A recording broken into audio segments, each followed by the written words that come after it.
Rahel V-nya kini ditetapkan sebagai tersangka bersama sang kekasih dan 2 orang lain. Ia sampaikan maaf dan janji ingin jadi pribadi yang lebih baik. Setelah beberapa waktu menjalani pemeriksaan, kini selebgram Rahel V-nya ditetapkan sebagai tersangka. Ia menjadi tersangka atas kasus kaburnya dari karantina kesehatan yang melanggar prosedur yang berlaku. Pasalnya, perilakunya itu bisa menyebabkan kerugian besar bagi orang-orang di sekitarnya. Keputusan polisi menetapkan Rahel V-nya sebagai tersangka disampaikan langsung oleh Kombes Pol Yusi Yunus selaku Kabid Humas Polda Metro Jaya baru-baru ini. Tak hanya Rahel, polisi juga menetapkan 3 tersangka lainnya, yakni sang asisten, kekasihnya yang berinisial SS, serta yang membantunya lolos di bandara.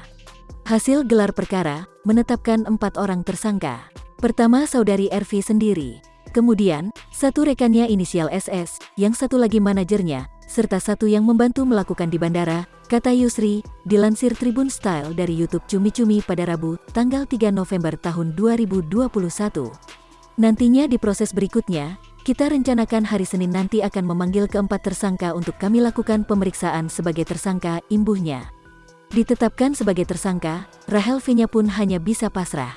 Ia langsung menuliskan permintaan maaf untuk seluruh kerabat hingga fansnya atas tindakan tak terpuji yang dilakukannya ini.